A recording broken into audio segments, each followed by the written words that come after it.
The Cuban Missile Crisis was the closest thing to a nuclear war in world history.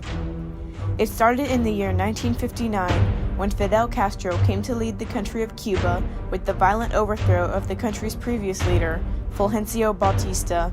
Y nuestra, de todos, de los revolucionarios, de los patriotas, será la misma suerte. Y de todos será la victoria. Patria o muerte, venceremos. This was known as the Cuban Revolution. The United States of America were allies with Batista, so they distrusted Castro from the start. They suspected him of being in close contact with the leader of the Soviet Union, Nikita Khrushchev. It was Khrushchev's and the United States' conflicting ideas about economics and government which started the Cold War, which was occurring at this time. With the United States' distrust of Castro becoming more obvious, the United States formulated a plan to overthrow his control and establish a non-communist country capable of becoming allies with America. The plan, called Operation Mongoose, was to train Cuban exiles in guerrilla warfare, a type of informal battle, and have them attack Cuba with no ties to America. Kennedy felt that a plan that he had inherited, under which a band of Cuban exiles were to liberate their own country, was one he could hardly turn his back on. Operation Mongoose, later known as the Bay of Pigs invasion, was originally created by President Dwight D. Eisenhower and metaphorically handed down to John F. Kennedy when he succeeded Eisenhower in the presidency. The invasion, led by Jose Miro Cardona, was unsuccessful. Hundreds of prisoners of war remained in Cuban captivity for 20 months following the attack, until Attorney General Robert F. Kennedy made a deal with Castro to trade them back for 53 million pounds of baby food. I have emphasized before that this was a struggle of Cuban patriots against a Cuban dictator. While we could not be expected to hide our sympathies, we made it repeatedly clear that the armed forces of this country would not intervene in any way. Previously, the United States had made a deal with Turkey, a country which borders the Soviet Union. Turkey agreed to let American forces put 15 nuclear-tipped Jupiter missiles in their country starting June 1st, 1961. After the failure of the Bay of Pigs invasion, the United States began planning another attack on the Cuban regime. Meanwhile, Khrushchev conspired with Castro to place Soviet missiles in Cuba, 90 miles away from the American coastline, similar to how America placed them in Turkey. Soon, Americans obtained pictures of the Soviet launch sites being set up, and the Cuban Missile Crisis began. Within the past week, unmistakable evidence has established the fact that a series of offensive missile sites is now in preparation on that imprisoned island.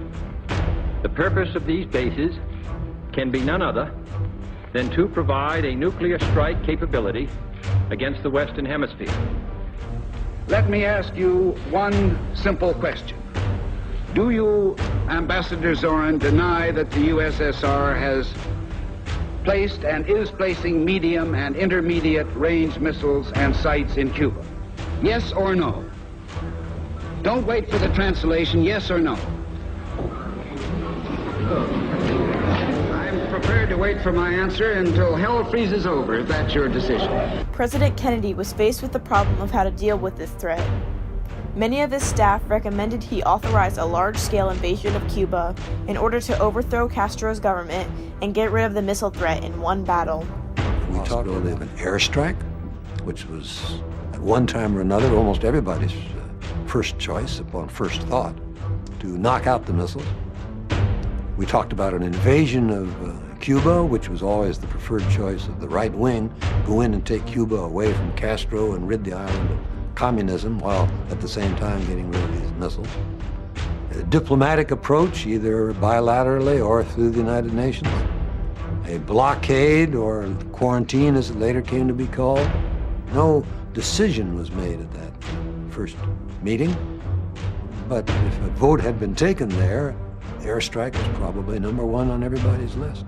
President Kennedy did not take this course of action because of the Soviet missiles' close proximity to the United States and not wanting to risk a nuclear war with the Soviet Union.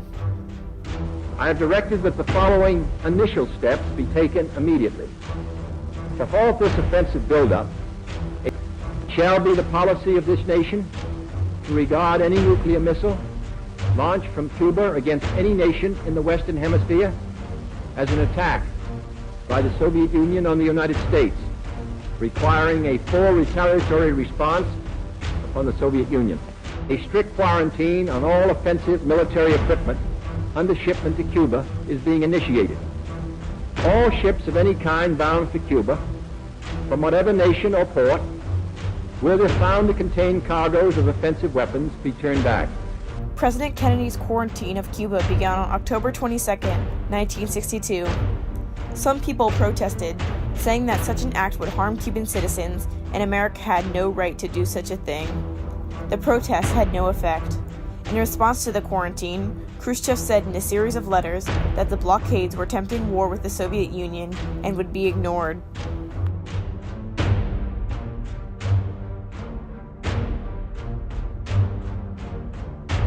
He called their efforts piratical and stated, to quote, "If you have done this as a first step towards unleashing war, well then, evidently, nothing remains for us to do but accept this challenge of yours."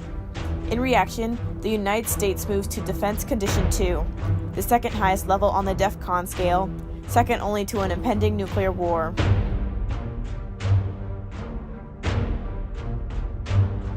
In his letter, Khrushchev offered Kennedy a deal. He said, "We, for our part, will declare that our ships bound for Cuba are not carrying any armaments. You will declare that the United States will not invade Cuba with its troops and will not support any other forces which might intend to invade Cuba." He also stated that the missiles in Turkey be removed, but that part of the deal was kept from the public. There is no question that if it hadn't been solved, we had invaded Cuba, we would have been in a nuclear war. And the number of people who would have been killed around the world in that nuclear war would have been absolutely disastrous. That was the biggest crisis of the 20th century. Everyone thought that Kennedy had won and got to keep his missiles in place, and that Khrushchev had given up and left empty-handed because the removal of the missiles in Turkey was not publicized. In reality, neither Kennedy or Khrushchev lost or won. The Cuban Missile Crisis closely relates to the theme of conflict and compromise. The conflict aspect comes into play between the two world superpowers and Cuba caught in the middle. With nuclear weapons involved, the problem could have metastasized quickly. Thanks to the compromising skills of the leaders of each of these countries, a nuclear war was prevented and millions of lives were saved, drastically changing the course of history. And the fact that Kennedy solved it with Khrushchev is absolutely important because then we were moving into a totally different world.